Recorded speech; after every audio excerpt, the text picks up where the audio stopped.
किरदार है ये नॉवल में, और दूसरा किरदार है वो पाकिस्तान,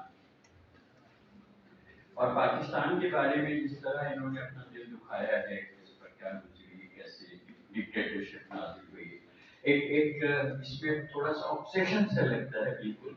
ज़ियाउल-हक ने जो तबाही मचाई, ज़ियाउल-हक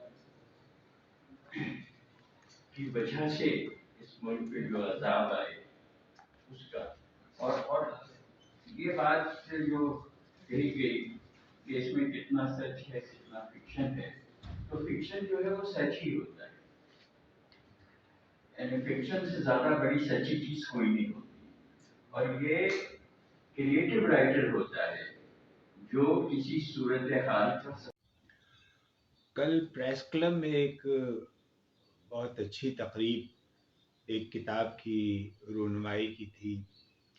न्यूयॉर्क से आए हुए हमारे सीनियर सहाफ़ी, मुतरजिम, मुसव्विर, अदीब और कराची प्रेस क्लब के साबिक सेक्रेटरी ज़फ़र कुरैशी साहब की किताब थी, और वो उनका पहला नावल है बोम बसेरा।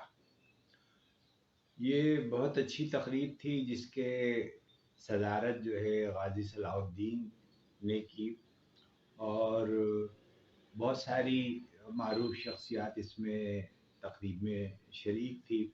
वकील अंसारी साहब थे जो न्यूयॉर्क की मारूफ शख्सियत हैं, तौसीफ़ साहब, तो डॉक्टर तौसीफ़ अहमद, और ग़ुलाम मुहिद्दीन थे, प्रोफेसर अनीस जैदी थे, मुजाहिद बरेलवी थे, डॉक्टर सिकंदर, अनवर सनराय, हबीब खान गौरी, खुर्शीद तनवीर, जाहिद हुसैन। तो ये बहुत अदब परवर लोगों की एक तकरीब थी जिसमें इस किताब का ज़िक्र हुआ। ज़फ़र कुरैशी साहब इससे पहले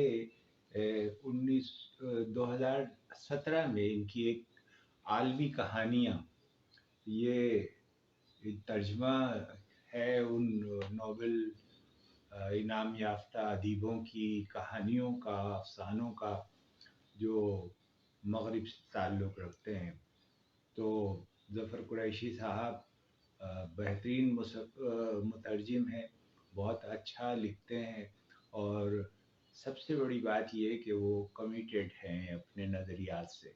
जो भी उनके ख़यालात और नज़रियात हैं वो उनके ऊपर अपनी राय रखते हैं, और उनकी कहानियाँ जो उन्होंने मुंतखब की हैं उन कहानियों में भी वही नज़रियात किस हद तक नज़र आते हैं। तो ज़फ़र साहब की इस नावल से बहुत सारी तवक्कात हैं।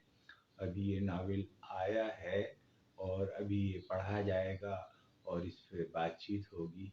आज हम सिर्फ यहीं तक रखते हैं कि बोम बसेरा ज़फ़र कुरैशी का नया नावल अब मंज़र आम पर आ चुका है। उसकी तकरीब कल प्रेस क्लब में हुई और बहुत अच्छी तकरीब थी। बहुत शुक्रिया।